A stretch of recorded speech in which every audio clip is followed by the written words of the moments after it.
Hello student, welcome to all of you. आज हम लोग पढ़ेंगे डिटर्मिनेंट की एक्सरसाइज 4.1 की क्वेश्चंस।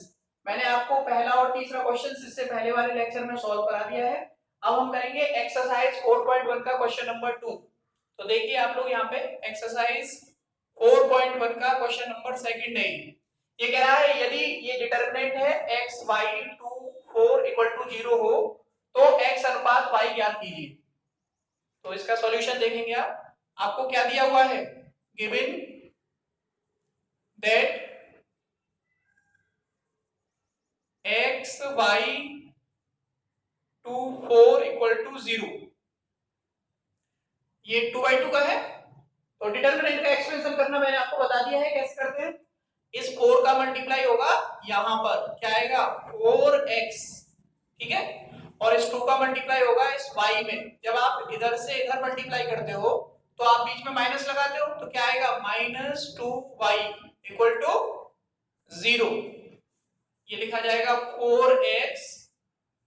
ये देखो यहाँ पे -2y है, ये बराबर से उधर जाएगा तो ये प्लस का हो जाएगा, ये आ जाएगा आपका 2y। यानी x, ये y इधर डिवाइड में आएगा और 4 इधर डिवाइड में जाएगा। x upon y equal to क्या होगा बोलो 2 अपॉन 4। अगर कोई चीज इक्वल के दूसरी साइड मल्टीप्लिकेशन में है, गुणा में है, तो इधर लाएंगे तो डिवाइड में होगी, और अगर इधर डिवाइड में होती है तो उधर गुणा में जाती है। तो ऐसे ही होगा, ये y इधर आ जाएगा इसके नीचे और x 4 जो है वो इसके नीचे चला जाएगा। x upon y equal to क्या आ गया 2 अपॉन 4। ये 2 से 2 एकम 2 और 2 दूनी 4, यानी ये वैल्यू आ गई x upon y equal to बोलो 1/2।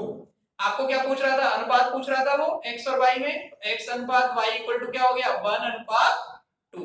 ये आपका आंसर होगा।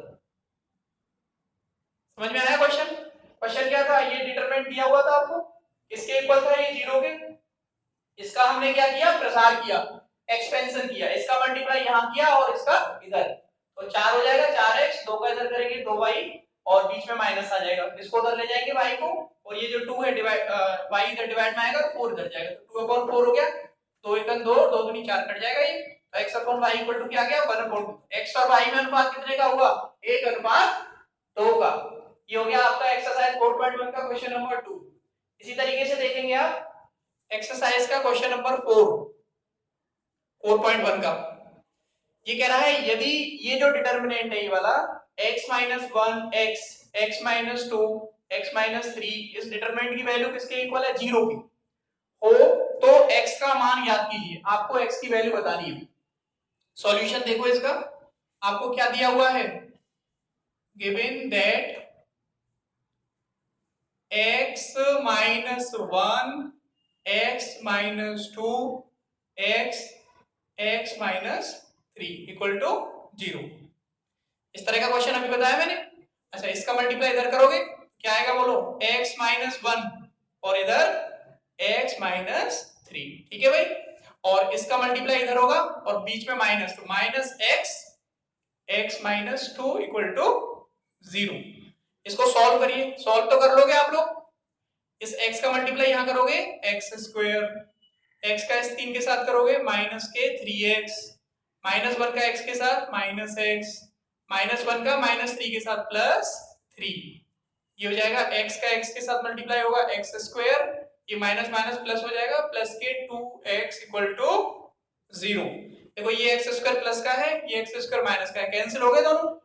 माइनस के 3x और माइनस के x, ये हो गया माइनस के 4x और -4x और प्लस 2x, कितना बचेगा बोलो भाई -2x, और ये क्या है +3 इक्वल टू 0। -2x, इस 3 को इक्वल से उधर ले जाएंगे बराबर से दूसरी साइड, ये हो जाएगा -3। ये माइनस से माइनस कैंसिल हो गया, x इक्वल टू कितना आ गया बोलो 3/2। आया समझ में कि नहीं? ठीक है, तो ये एक्सरसाइज 4.1 के दो क्वेश्चन हो गए, क्वेश्चन नंबर 4 और क्वेश्चन नंबर 2 और क्वेश्चन नंबर 4। ठीक है, इन दोनों को आप लोग नोट कीजिए।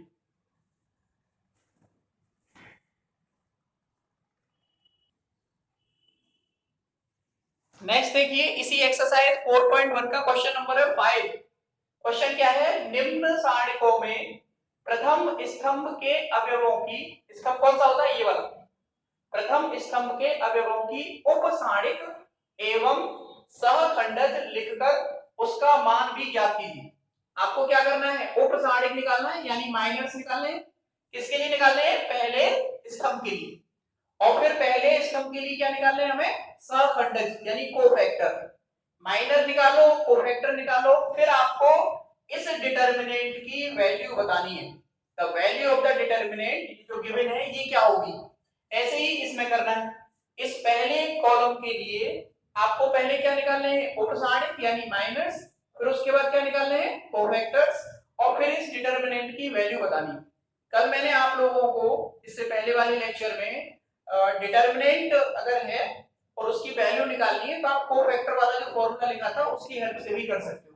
ठीक है, तो मैं यहाँ पे इसको, ये दो क्वेश्चन है, इस पहले वाले क्वेश्चन को मैं कर रहा हूँ, सेकंड वाले क्वेश्चन को आप लोग करेंगे। अगर आपसे नहीं होगा तो आप मुझे पूछेंगे, मैं आपको इसको सॉल्व करा दूंगा। ठीक है, तो आप देखो क्वेश्चन नंबर 5 का फर्स्ट का सॉल्यूशन, ये तो आपको गिवन है, इसको हम मान लेते हैं ऐसे लेट a इक्वल टू, ए मान लिया इसको डिटरमिनेंट को, 1 -3 2 4 -1 2 3 5 2। पहले हमें निकालना है उपसारणिक, देयरफॉर a11 पहले स्तंभ के लिए लेना है, तो पहला स्तंभ ये है, a11 होगा, ये पोजीशन क्या होगी आपकी, दूसरी रो पर, और पहले स्तंभ पर और दूसरी रो पर है, तो a21 हो जाएगा। और ये पोजीशन कौन सी है, थर्ड रो फर्स्ट कॉलम, यानी हो जाएगा a31। तो आप निकालेंगे देयरफॉर a11 का उपसारणिक, a11 का उपसारणिक, minor of the element a11। Minor को कैसे लिखा जाता है, capital M11 equal to, first row cancel होगा, फर्स्ट रो और फर्स्ट कॉलम क्या बचेगा, ये चार एलिमेंट बचेंगे, -1 बचेगा, 5 2 और 2। अब आप कैलकुलेट कीजिए इसको, इस 2 का यहां मल्टीप्लाई करोगे -2, 5 का जब इधर मल्टीप्लाई करोगे एक माइनस लगाओगे बीच में, तो 5 2 या कितना होता है 10, ये कितना आ गया -10 और -2, तो -12, ये वैल्यू आ गई M11 की। अब इसी एलिमेंट के लिए क्या निकालना है हमें, सहखंडज कोफैक्टर, देयरफॉर A11 का सहखंड, cofactor of element A11, cofactor को किससे डिनोट करते हो, C11। एक फॉर्मूला होता है C11 इक्वल टू क्या होगा बोलो, -1 की पावर 1 + 1, जैसे ये 1 1 है तो -1 की पावर क्या होगा 1 + 1, कल बताया था मैंने आपको, और इनटू M11, -1 की पावर कितना हो गया 2 यानी प्लस, और M11 की वैल्यू कितनी है -12, तो ये आ जाएगा -12, ये वैल्यू आ गई C11। ठीक है भाई, एक वैल्यू होगी। नेक्स्ट, अब आपको किसके लेना है, पहले कॉलम के लिए ले रहे हो, तो देखो A11 का हो गया, ये पोजीशन कौन सी है, सेकंड रो फर्स्ट कॉलम, तो A21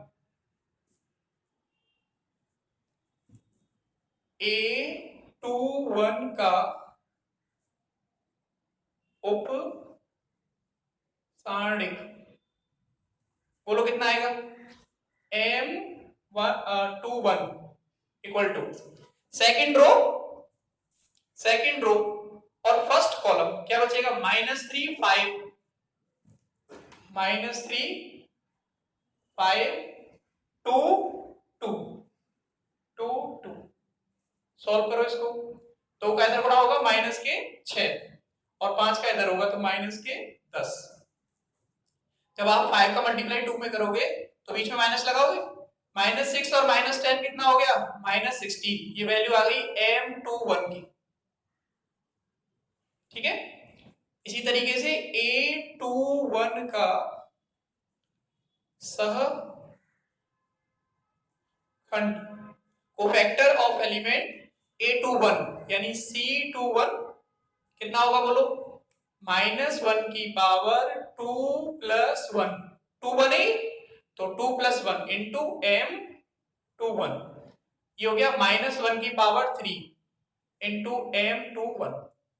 अच्छा -1 की पावर 3 है तो -1 का 3 बार मल्टीप्लाई करना पड़ेगा, -1 इंटू -1 इंटू -1 तो माइनस आएगा, और m21 कितना है -16, तो माइनस माइनस क्या हो जाएगा प्लस, ये माइनस और -16 माइनस माइनस का मल्टीप्लाई हो गया प्लस, यानी C21 आ गया आपका 16। ठीक है, इसी तरीके से अब हमें लेना है इस एलिमेंट के लिए, कौन सी रो है, थर्ड रो और फर्स्ट कॉलम, यानी कि A31 का उप सारणिक, ये आएगा M31। M31 मतलब क्या हुआ, थर्ड रो ऐसे कैंसिल होगी और फर्स्ट कॉलम क्या बचेगा, -3 -1 -3 -1 2 और 2 2 2। सॉल्व कीजिए आप, ये 2 का मल्टीप्लाई 3 में करेंगे -6 हो जाएगा, और -1 का इसमें करोगे तो माइनस का 2 होगा, और एक माइनस हम अपनी तरफ से लगाएंगे तो क्या हो जाएगा +2, ये आएगा -4। ये वैल्यू आ गई M31 की। ठीक है भाई, M31।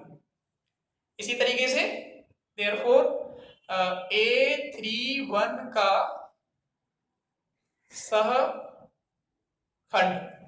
यानी C31 क्या होगा बोलो, -1 की पावर 3 + 1 4 इंटू M31, -1 की पावर 4 प्लस होगा, यानी C31 आ जाएगा आपका -4।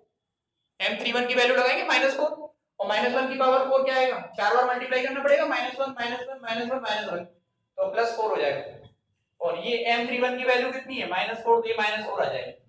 यानी आपने क्या निकाले, A11 का उपसारणिक, A11 का सहखंड, A21 का उपसारणिक, A21 का सहखंड, माइनर ऑफ एलिमेंट A31 और ऐसे ही कोफैक्टर ऑफ एलिमेंट A31। ठीक है, ये आपकी 6 वैल्यू आ गई। अब ये कह रहा है कि सहखंडज लिखकर उसका मान ज्ञात कीजिए, आपको इस डिटरमिनेंट की वैल्यू और बतानी है कि वैल्यू ऑफ डिटरमिनेंट क्या हो। ठीक है, तो सभी कोफैक्टर आ गई, कोफैक्टर वाला जो फॉर्मूला मैंने कल आपको बताया था वो यहाँ पे लगा देंगे। तो देखो कोफैक्टर का फॉर्मूला क्या होता है, मैं यहाँ लिख देता हूं। Now value of determinant equal to, क्या फॉर्मूला होगा बोलो, A11 इंटू C11, फिर आएगा प्लस A21 इंटू C21, फिर आएगा प्लस बोलो A31 इंटू C31। वैल्यू आपके पास है सभी, A11 की वैल्यू क्या है 1, ये है A11।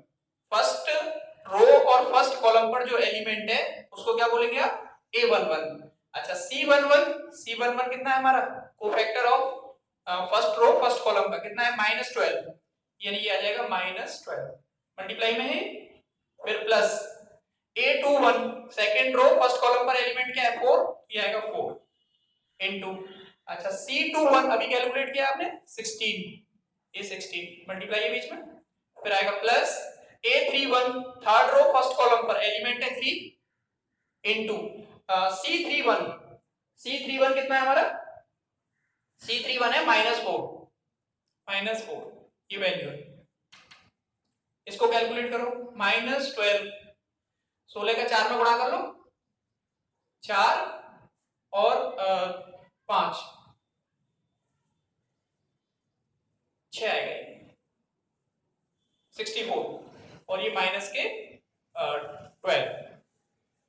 ठीक है, यानी ये -12 और 16 इंटू 4, यानी 64 जाता है 64, ऐसे ही -4 और इंटू 3, तो 4 3 जा 12 और माइनस है तो माइनस आ जाएगा, ये 12 12 कितने हो जाएंगे -24,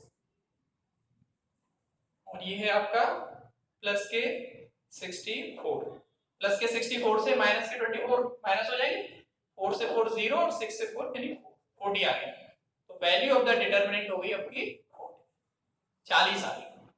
ठीक है भाई, पहले आपने क्या किया, कोफैक्टर निकाले, माइनर निकाले पहले, फिर उसके बाद कोफैक्टर निकाले, फिर कोफैक्टर की हेल्प से जो डिटरमिनेंट की वैल्यू निकालने का फॉर्मूला मैंने आपको बताया है, A11 तो वही कोफैक्टर आएगा, A21 तो वो कोफैक्टर आएगा A21, C21 और A31 का कोफैक्टर आएगा C31। यहाँ पर वैल्यू रखेंगे आप A11 की, यहाँ पर C11 की, यहाँ पर A21 की, यहाँ पर C21 की और यहाँ पर A31 की और यहाँ पर C31 की। ये सब वैल्यू रख देंगे आप। A11 की वैल्यू क्या है 1, A21 की वैल्यू क्या है 4 सेकंड रो फर्स्ट कॉलम, और A31 की वैल्यू क्या है 3 थर्ड रो फर्स्ट कॉलम। ये सब वैल्यू पुट किया आपने और C11 ये हमने कैलकुलेट कर ही लिया है, C21 कर लिया है और C31 ये सब वैल्यू पुट करने के बाद कैलकुलेट किया इसको, ये -12 ऐड हो जाएगा, -12 -12 माइनस के 24 और 16 का 4 में गुणा करेंगे 64 हो जाएगा। 64 में से 24 आप माइनस कर देंगे तो कितना आ जाएगा 40। तो वैल्यू ऑफ द डिटरमिनेंट इसकी कितनी आ गई 40। ठीक है, बिल्कुल सेम इसी तरीके से आपको ये सेकंड क्वेश्चन सॉल्व करना है, अपने आप सॉल्व करके देखना है। अगर नहीं होगा तो आप मुझे पूछें, ऐसे नहीं कि सर ने बोल दिया बस हाँ ठीक है नहीं, इसको करके देखना है, नहीं होगा तो मुझे पूछना है। ठीक है भाई, तो इसको नोट कीजिए आप।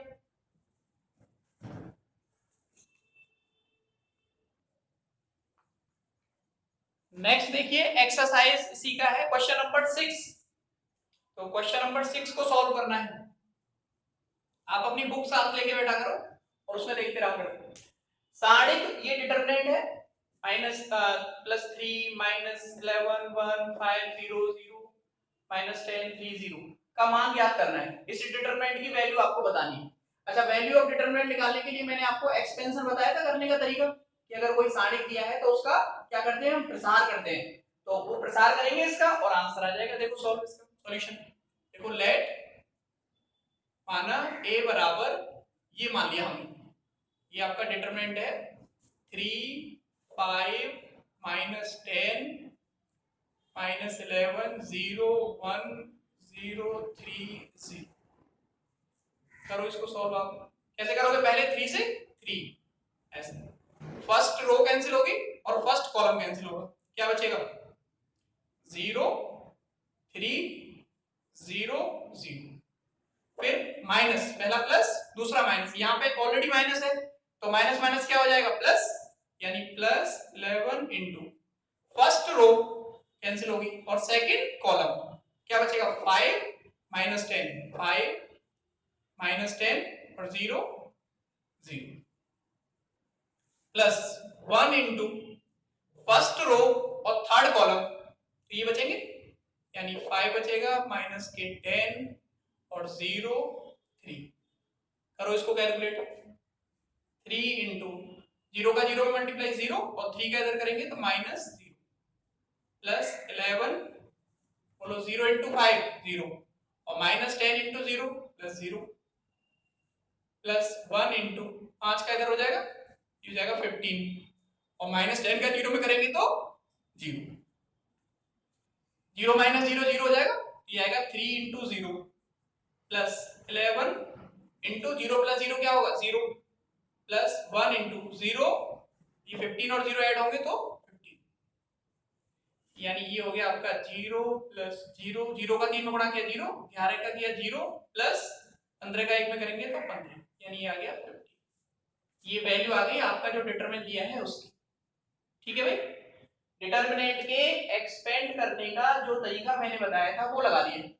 पहले ये वाला एलिमेंट आगे लिखते हैं, फर्स्ट रो कटती है फर्स्ट कॉलम कटता है, ये बचता है, फिर माइनस, ऑलरेडी यहां माइनस है तो ये प्लस हो जाएगा, फर्स्ट रो और सेकंड कॉलम ये दोनों बचेंगे, 2 ये और 2 ये, फिर उसके बाद इससे फर्स्ट रो थर्ड कॉलम 5 -10 0 3, फिर इसको सॉल्व कर लिया आपने, ये आपका आंसर है।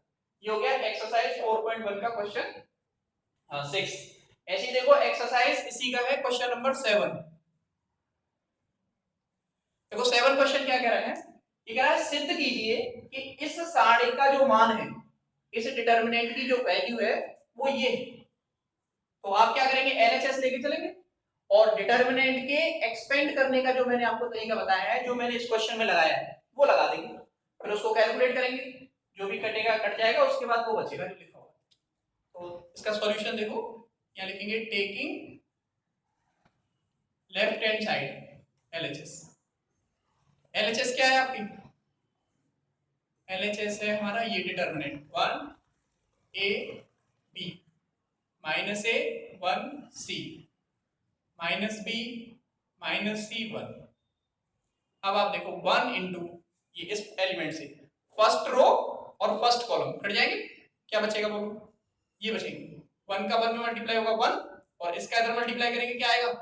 माइनस के सी स्क्वायर, लेकिन एक माइनस अपनी तरफ से लगाएंगे तो प्लस हो जाएगा, तो प्लस के सी स्क्वायर, फिर पहला प्लस दूसरा माइनस, माइनस आएगा ए। फर्स्ट रो और सेकंड कॉलम कैंसिल हो जाएंगे, 1 का इधर मल्टीप्लाई होगा माइनस ए और माइनस बी का इधर मल्टीप्लाई करना है तो माइनस के बी इंटू सी आएगा, लेकिन एक माइनस अपनी तरफ से लगाएंगे तो प्लस बी इंटू सी, फिर प्लस बी। अब इस एलिमेंट से फर्स्ट रो और थर्ड कॉलम ये दोनों ये बचेंगे, इसका मल्टीप्लाई यहां करो आप ए इंटू सी और इसका मल्टीप्लाई इधर करो तो माइनस बी और एक माइनस अपनी तरफ से लगाएंगे तो प्लस प्लस बी। सॉल्व कीजिए आप, 1 का मल्टीप्लाई करो अंदर 1 प्लस सी स्क्वायर प्लस बोलो माइनस माइनस प्लस हो जाएगा ए स्क्वायर और माइनस का इसमें मल्टीप्लाई होगा तो minus A B C, B का मल्टीप्लाई करेंगे यहाँ पे तो बी ए सी आएगा, वो गुणा में है तो आगे पीछे लिख सकते हो आप, तो प्लस ए बी सी और बी का मल्टीप्लाई यहाँ होगा तो प्लस बी स्क्वायर। ये ए बी सी से ए बी सी कट गया और इसको इसके हिसाब से लिख देंगे जैसे प्रूफ में लिखना है, 1 प्लस प्लस में है तो वो आगे पीछे लिखे जा सकते हैं, ए स्क्वायर प्लस फिर बी स्क्वायर प्लस सी स्क्वायर और ये आपका क्या है? ये है हमारी RHS। ठीक है भाई, ये प्रूफ हो गया। ये हो गया क्वेश्चन नंबर 6 और ये हो गया क्वेश्चन नंबर 7। इस 4.1 एक्सरसाइज में ये 7 क्वेश्चन है, ये मैंने सभी क्वेश्चन आपको करा दिए, एक क्वेश्चन मैंने आपको करने के लिए दिया है, उस क्वेश्चन को आप करेंगे, कोई बहाना नहीं बनाएगा और जो तरीका मैं बता रहा हूँ इसी तरीके से पढ़ाई करनी। तो आप इसको नोट कीजिए पहले।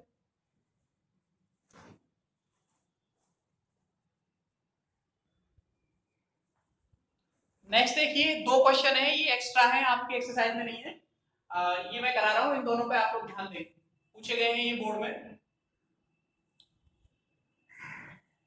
दिखाइए कि इस डिटरमिनेंट की जो वैल्यू है वो 1 है, आपको सिद्ध करना है कि इस साड़ी का जो मान है वो 1 है। तो यहाँ पे इसका सॉल्यूशन लिखेंगे आप टेकिंग LHS। LHS का डिटरमिनेंट क्या है आपका? Sine 10 degree minus cos 10 degree sine 80 degree cos 80 degree. ठीक है भाई, अब इसका एक्सपेंशन करो तो इसका मल्टीप्लाई इधर होगा साइन 10 इंटू कॉस 80 और इसका मल्टीप्लाई जब आप इधर करोगे, यहाँ माइनस है, एक माइनस अपनी तरफ से लगाओगे तो प्लस, यानी plus cos 10 degree into sine 80 degree. देखो sign A cos B plus cos A sine B का फॉर्मूला बनना है, ये फॉर्मूला होता है साइन ए प्लस बी। क्या फॉर्मूला होता है बोलो? साइन ए इंटू कॉस बी और plus cos A into sine B. तो साइन ए, यहाँ ए के प्लेस पे क्या है 10, कॉस बी, बी के प्लेस पे क्या है 80।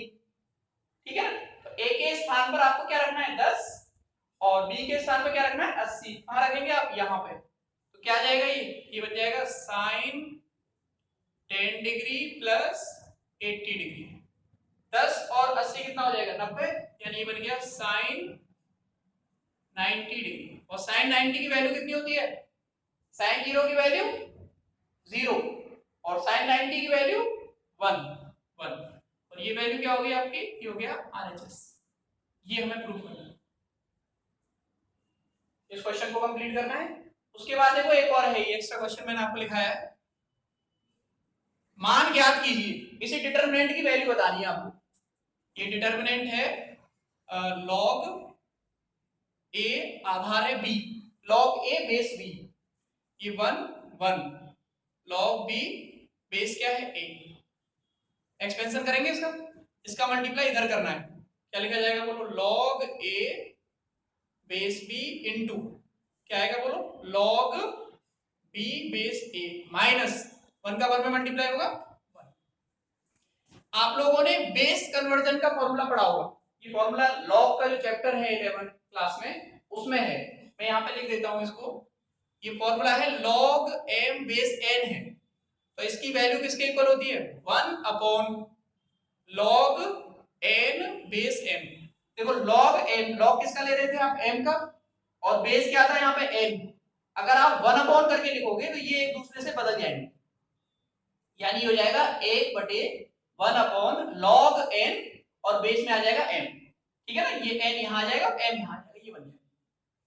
अब इसका मल्टीप्लाई अगर आप इधर करोगे तो क्या बनेगा बोलो, log m n इंटू, ये भाग में इधर तो इधर गुणा में आएगा, दूसरी तरफ मल्टीप्लाई में जाएगा तो इंटू log n और बेस m, और इक्वल में क्या बचेगा 1।